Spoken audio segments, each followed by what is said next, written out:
वह शिक्षक समाज से जुड़ी हुई सभी समस्याओं को लेकर दूरभाष पर मुझे अवगत करा रहे हैं, व्हाट्सएप पर मैसेज करते रहते हैं। तो मैं अपने सभी गुरुजनों की समस्याओं को बस उसी रूप में, जिस रूप में वो मुझे भेजते हैं, मैं उसी रूप में अपर मुख्य सचिव महोदय को भेज देता हूँ। और कई मामलों में अपर मुख्य सचिव महोदय संज्ञान भी लेते हैं। तो अभी हाल ही में प्रधानाध्यापकों के पदस्थापन के मामले में हमने एक आग्रह किया था उनसे, और जब हमने उनसे आग्रह किया कि प्रधानाध्यापकों की पोस्टिंग कर दीजिए, स्कूल अलॉट करके उनकी पोस्टिंग कर दीजिए, तो उन्होंने मुझे उधर से मैसेज दिया कि कोर्ट के द्वारा स्टे लगा हुआ है। तो मैंने उन्हें कन्विंस करने की कोशिश की कि कोर्ट के द्वारा प्रधान शिक्षक के मामले में स्टे लगा है, प्रधानाध्यापक के मामले में नहीं लगा है। और उसका सुखद परिणाम यह हुआ कि हमने उनको जो कन्विंस किया तो वो कन्विंस हो गए, और उन्होंने कल बयान भी दे दिया कि प्रधानाध्यापकों की पोस्टिंग हम करेंगे। तो मुझे लगा कि बहुत सारी चीज़ें ऐसी हैं कि अपर मुख्य सचिव महोदय उस मुद्दे को सही तरीके से या तो कोई उनके पास रख नहीं रहा है, या इसके लिए बेहतर तरीके से उनको बताने की आवश्यकता है। तो मैं सोच रहा था कि मैं उनसे मिलूं, और आज इसी कड़ी में मैं सुबह में पत्र ही तैयार कर रहा था अपने शिक्षकों की समस्याओं से रिलेटेड, कि पत्र जा करके मैं शिक्षा विभाग में दूंगा। उसी समय मैंने उनको मैसेज किया व्हाट्सएप पर कि मैं मिलना चाहता हूं, मुझे समय दिया जाए। तो उन्होंने 12:45 का समय दिया एजुकेशन डिपार्टमेंट में, और लगभग 11 बजे के आसपास हम लोग की बात हुई है और मुझे बुलाया गया। तो आनंद फानन में मैं तैयार हुआ, मैं वहाँ पहुँचा, लेकिन मैं 45 मिनट विलम्ब हो गया। और मैं इतना विलम्ब हो गया कि जब मैं पहुँचा तो ठीक 2 मिनट पहले वो चैम्बर से निकल गए थे, चूँकि आज कैबिनेट की मीटिंग थी, उनको कैबिनेट में जाना था। तो मैंने उनको फ़ोन किया, उन्होंने फ़ोन उठाया तो उन्होंने कहा कि मैं तो 45 मिनट से अधिक आपका इंतज़ार करके अब मैं जा रहा हूँ, कैबिनेट की बैठक है। मैंने कहा कि मैं मुजफ्फरपुर से मुझे आना था। तो उन्होंने कहा कि अगर यह बात मुझे बताए होते तो मैं आपको 3 दिन के बाद समय देता। तो मैंने कहा कि अब तो जो बात थी सो हो गई, लेकिन अब मैं यहाँ आ गया हूँ। तो उन्होंने कहा कि तो आप प्रतीक्षा करिए, मैं कैबिनेट के बाद मिलूँगा आपसे।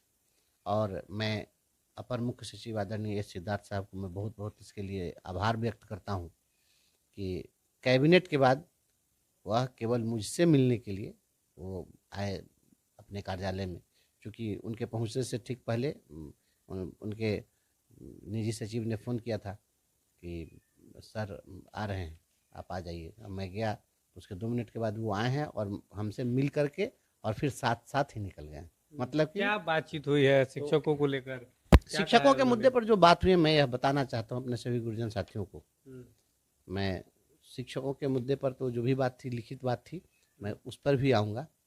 और शिक्षकों के अतिरिक्त भी कुछ बातें हुई है, जिन बातों को मैंने, उसके लिए मैं धन्यवाद दिया हूँ अपर मुख्य सचिव महोदय को। कि एक तो मैं डे 1 से, जब मैं शिक्षा के मुद्दे पर जब से मैं संघर्ष कर रहा हूँ, तो मेरा एक बहुत हमारी एक मांग रही है कि गरीबों के बच्चों के लिए अलग शिक्षा और अमीरों के बच्चों के लिए अलग शिक्षा क्यों।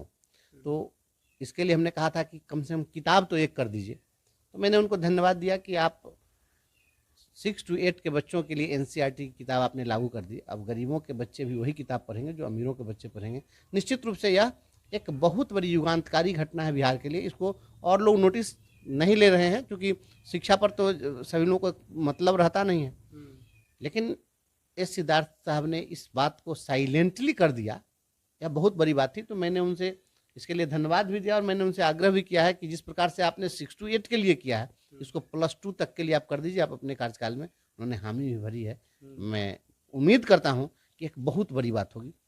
दूसरी बात, मैं कहा हूँ कि गरीबों के बच्चों का ड्रेस अलग हो और अमीरों के बच्चों का ड्रेस अलग हो। निजी विद्यालय और सरकारी विद्यालय दोनों का ड्रेस अलग अलग क्यों? तो उनका कहना था कि ड्रेस तो मैं इस बार चाह रहा था कि डिपार्टमेंट की ओर से ही सिला जाए। तो हमने कहा कि वो सरकारी विद्यालय में आप भेजिए, ड्रेस जैसे भी भेजिए। लेकिन निजी विद्यालय में क्या होता है कि निजी विद्यालय वाले हमारे शिक्षा विभाग के दबाव में गरीबों के बच्चों का आरटीई के तहत एडमिशन ले लेते हैं, और एडमिशन आरटीई के तहत ले लेते हैं तो निःशुल्क उनको पढ़ाना है, और दूसरी ओर ड्रेस के नाम पर फिर दुकान खोल देते हैं, किताब के नाम पर दुकान खोल देते हैं। अब नतीजा होता है कि गरीब के बच्चे जो है उस स्कूल में जा कर के भी और उतना फीस वो वसूल लेता है।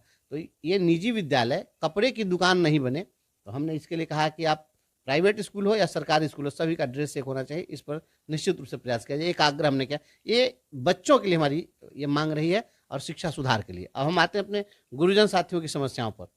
तो मैं अपने तमाम गुरुजन साथियों को मैं इनकलाबी दस्तक के माध्यम से यह बतलाना चाहता हूँ कि हमारे जो भी साथी लोग यह दूर से देखते होंगे कि क्या कर रहे हैं क्या नहीं कर रहे हैं, शिक्षकों की समस्याओं को लेकर मैं सोता हूँ जगता हूँ तो केवल और केवल शिक्षकों की समस्याओं को लेकर। अन्य सभी लोगों की समस्या मैं सुनता हूँ। मैं जब बैठता हूँ तो जो भी लोग भी आते हैं तो उनकी तो पैरवी रहती है, सामान्य पैरवी रहती है, किसी अधिकारी को फ़ोन कर दीजिए तो मैं वो सब करता रहता हूँ। लेकिन आपके मुद्दे पर मैं रात दिन जग जग करके लिखता हूँ, पढ़ता हूँ, एक एक काम करता हूँ। और चूंकि अब मैं संवैधानिक पद पर हूँ तो संवैधानिक पद पर रहने के बाद एक अपनी मर्यादा होती है, इसलिए हम उस ढंग से ही बात को रखना चाहते हैं।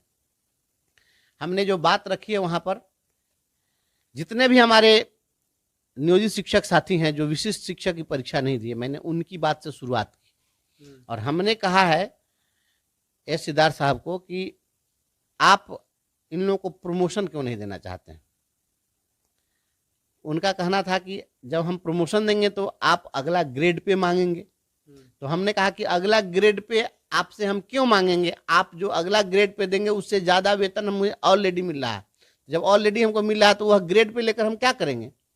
2000 के ग्रेड पे में जो बेसिक ग्रेड के टीचर हैं वो 2400 के ग्रेड पे अगर आज दे दिया जाएगा तो 2400 के ग्रेड पे में जो वेतन होगा वो कम होगा जितना हमको मिल रहा है उससे, क्योंकि लेंथ ऑफ सर्विस के आधार पर हमारा तो इंक्रीजमेंट बढ़ता चला गया। तो वैसी स्थिति में मैंने कहा कि ये आप गलत तरीके से इसको समझ रहे हैं। आप ऐसा देख लीजिए कि अब हमें अगला ग्रेड पे नहीं चाहिए, मात्र एक इंक्रीजमेंट बढ़ा दीजिएगा, हमारा प्रमोशन हो जाएगा। तो वो थोड़ी देर के लिए शॉक्ड भी थे, उनको लगा कि नहीं बात। मैंने कहा कि अगर आप कन्विंस नहीं हो रहे तो बोलिए, मैं फिर से आपको कन्विंस करता हूँ। तो मेरी बात को काफ़ी सीरियसली उन्होंने लिया है। तो प्रमोशन के इशू पर हमने बात की।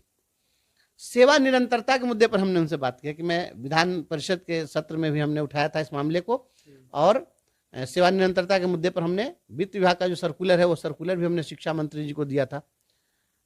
तो आपको सेवा निरंतरता तो देनी ही चाहिए। और हमने यह स्पष्ट कर दिया है कि आपके पूर्व वाले जो थे एसीएस, उस समय में जो उनसे भिड़ंत थी शिक्षकों की और हमारी जो भिड़ंत थी 3 मुद्दों को लेकर थी। एक था कि वो कह रहे थे कि आप परीक्षा दीजिए और परीक्षा देने के बाद में हम 3 जिले का परिभ्रमण योजना चलाएंगे। तो क्या परिभ्रमण योजना, क्या हम परिभ्रमण योजना का मतलब कि वो कह रहे थे कि 3 जिले का विकल्प लेके बार बार पोस्टिंग कर देंगे। तो उस चीज़ को मैंने कहा कि इस चीज़ को तो आपने समाप्त कर दिया कि स्वैच्छिक पोस्टिंग आपने दे दिया, तो एक मांग पूरी हमारी हो गई। एक तो आपने पहले ही कर दी है, दूसरी हम मांग कर रहे हैं कि हमको सर्विस कंटिन्यूटी दे दीजिए।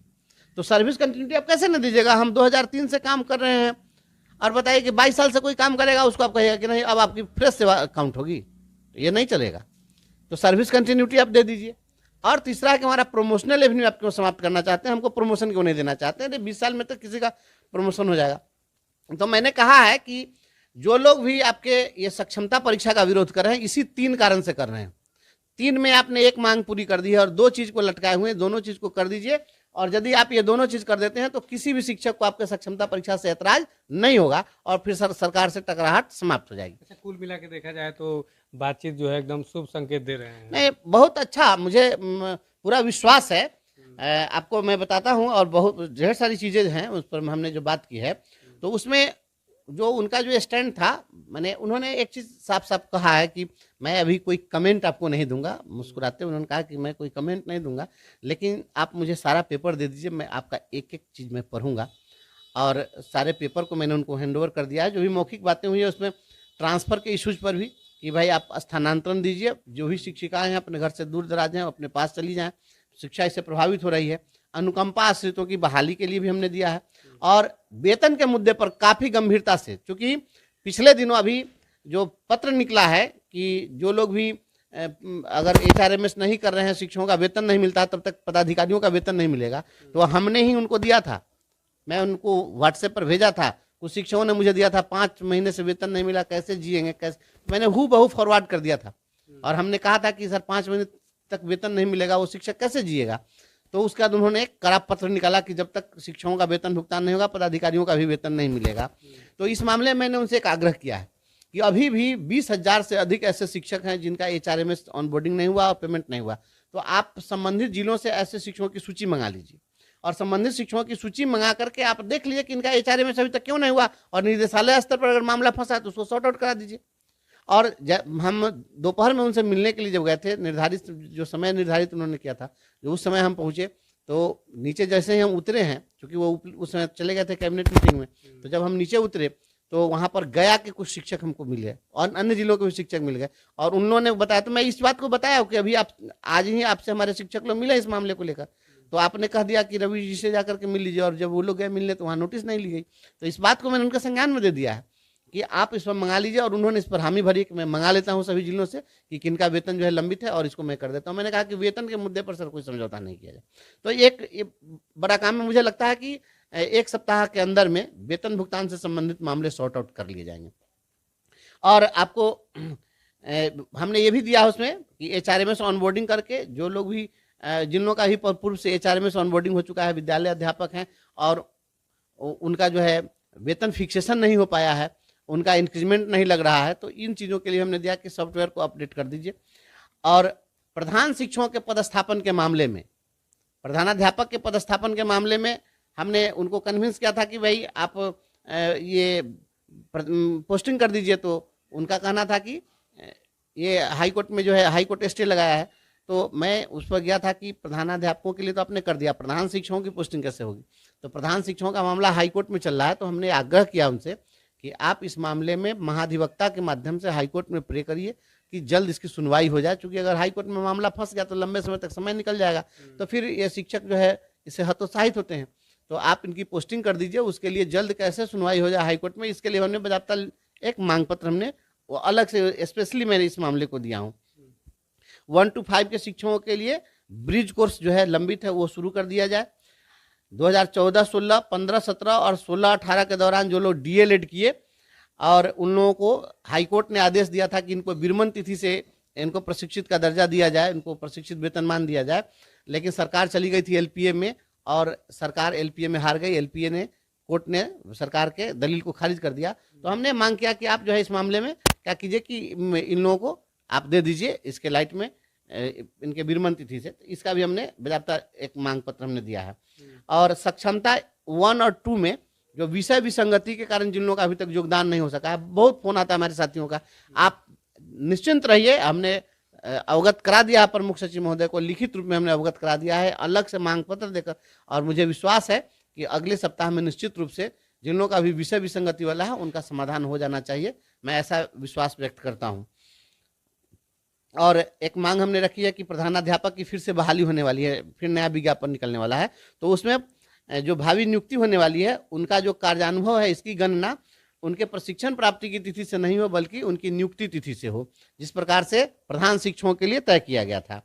और 18 महीने का जिन लोगों ने NIOS से DLED किया था और इसके आधार पर उन लोगों को योगदान पत्र नहीं दिया गया TRE 1-2 में, सफल होने के बावजूद उनको प्रशिक्षित नहीं माना गया था, मामला सुप्रीम कोर्ट में चला और कोर्ट ने उनके फेवर में फैसला दे दिया। तो अब हम मांग कर रहे हैं कि भाई जो लोग उसमें क्वालिफाइड हैं, तो अब तो जब कोर्ट ने मुहर लगा दिया कि नहीं इनका प्रशिक्षण मान्य है, तो उनको आप योगदान का आदेश दे दीजिए। और सेवा पूर्व प्रशिक्षित जो शिक्षक हैं उन लोगों के वेतन विसंगति के लिए विभाग ने पत्र जारी किया था, अभी तक इम्प्लीमेंट नहीं हुआ, इस मामले में भी हमने उनसे आग्रह किया है। तो कुल मिला जुला करके जितनी भी प्रमुख बातें थी सभी चीज़ों को हमने उठाया है और सारी बातों को हमने उनके समक्ष रख दिया है। उन्होंने गंभीरता से सभी बातों को सुना है, हमारे सारे पेपर ले लिए हैं, लगभग मुझे लगता है कि 50-60 पन्ने का मेरा टोटल दस्तावेज था, सब हमने दिया है, खुद उन्होंने हाथ में लिया और उन्होंने बोला कि मैं इसको पढ़ूंगा। हाँ, पर उन्होंने कहा कि मैं एक एक चीज़ को मैं पढ़ूंगा, घर पर जाकर पढ़ूंगा और इसको मैं देखूंगा, खुद से अपने हाथ में लिया उन्होंने किसी दूसरे स्टाफ को नहीं दिया।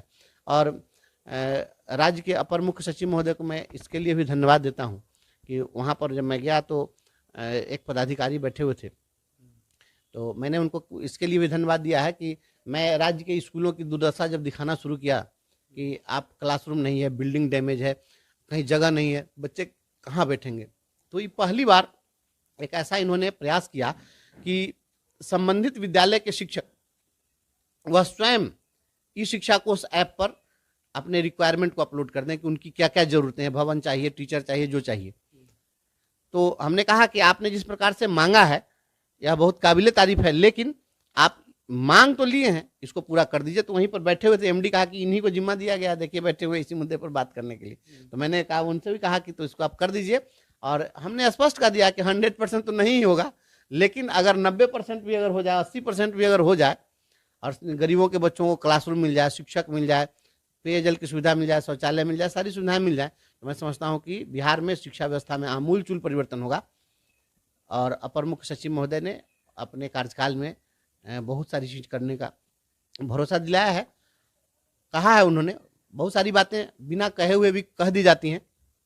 उनके जो हम हमारे साथ बात करने का जो हाव भाव था वह काफ़ी सकारात्मक लगा, और मैं अपर मुख्य सचिव महोदय को इसके लिए धन्यवाद देता हूं कि आज 69 एजेंडे पर कैबिनेट की मीटिंग थी, लंबी मीटिंग चली कैबिनेट की, और उसके बाद भी उसके पहले लगभग 45 मिनट तक उनको प्रतीक्षा करनी पड़ी, और फिर दोबारा फिर हमसे मिलने के लिए रात में आए। मैं समझता हूं कि उन्होंने शिक्षकों की समस्याओं को काफ़ी गंभीरता से लिया है, और उन्होंने मुझे इतना समय दिया। मैं उनको इस चैनल के माध्यम से धन्यवाद देता हूं, और मैं उम्मीद करता हूं कि जिस प्रकार से सकारात्मक सोच के साथ वो आगे बढ़ रहे हैं, वह शिक्षकों के इन सभी समस्याओं का समाधान कर दें। शिक्षक कोई चांद तारा नहीं मांग रहे हैं, शिक्षक जो मांग रहे हैं उनकी सभी समस्याओं का समाधान संभव है, और ये चाहेंगे तो हो जाएगा। और मैं अपने सभी गुरुजन साथियों को मैं यह भरोसा दिलाता हूं कि मैं आपका हूं, आपके लिए हूं, और आपके प्रति कमिटेड हूं। शीघ्र ही देखता हूं इन सभी चीज़ों पर जो उन्होंने विश्वास दिलाया है, शीघ्र समाधान हो जाता है तो ठीक है। मुझे उम्मीद है कि अगर सभी समस्याओं का समाधान न भी हो तो अधिकांश का समाधान निश्चित रूप से हो जाएगा, और वह आपको दिखेगा। हमारा जो प्रयास है, बोलने की जरूरत नहीं है, आपको दिखेगा, और आवश्यकता पड़ेगी फिर हम लोग मिलेंगे उनसे। मुख्यमंत्री से मिलना होगा, हम मिलेंगे, महामहिम राज्यपाल से मिलना होगा,